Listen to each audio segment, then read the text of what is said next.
In the race against time, few riders have mastered the art like Rohan Dennis. With 3 national time trial championships, a stint as the hour record holder and 7 World Tour time trial wins to his name, the Australian's credentials are undoubted. But after 6 years at the top level, his ambitions are growing. For the 27-year-old, the race of truth is the foundation from which to build his challenge for cycling's most coveted prize, a Grand Tour win. It's always been sort of a goal, and unfortunately, well, you could say unfortunately when I first started, the only person I knew was Armstrong. And winning the Tour de France and seeing him in the yellow was the pinnacle. I didn't know about anything else. I didn't know about Junior Worlds, I didn't know about Track Worlds, I didn't know about the hour record, even World Championships on the road. I had no idea. All I knew was the Tour de France.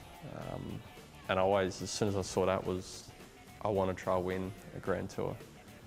I didn't know if I could, but it was always the initial goal for me once I went pro. When it comes to GC, you have to be good at time trialling. Otherwise, you're giving away 1 or 2 minutes every time you line up on a time trial bike, and that means you have to make up that plus more every time you get to a mountain stage. History tells us recently that that's not really that possible. To go on the attack on every mountain and try to take time on every single one that's a huge task, and 9 times out of 10 I don't think it works out that way. And me being quite good at obviously time trials, it's good to have that backing. It makes GC a little bit more challenging, being a pure climber in that sense, but it also means that I'm not trying to be a 50 kilo or 55 kilo rider, trying to find some power that's not going to be there in a time trial.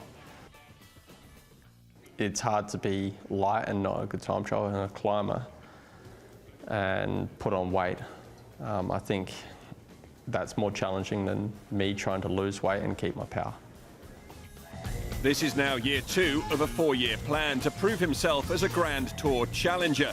However, despite a tricky record, he's keen to highlight the positives, including taking inspiration from a fellow time trial machine and 2017 Giro winner, Tom Dumoulin. I got asked how many Grand Tours I've finished this year, and unfortunately, due to a few circumstances, it's only 2. There's been more than one occasion that I could have finished another Grand Tour, but other things were actually the goal post those Grand Tours. I definitely know how to finish, but not GC-wise. What I learnt from my performance there wasn't a whole lot. It was pretty short, non-existent almost. But from what others did, there was obviously Tom, he won. There was a lot of things that happened against what you could say it wasn't a perfect tour for him. His team lost Wilco. He had a toilet incident, but he never actually let anything derail him mentally, which also controlled his physical. Everything physical seemed to be firing perfectly because his head was still on his shoulders the whole time. Dennis has once again been given the opportunity to lead BMC at the Giro and is already making his intentions clear with his focus not only on TT, but also the GC. The 2 TTs are obviously my strongest points, just naturally strongest points. It is becoming a race that you are unable to win, I think, without a full team backing you, though. Especially with such a strong lineup from other teams. I won't get full backing because I haven't actually proven to get through 3 weeks as a GC rider yet. And I say yet because I believe I can. Just haven't done it.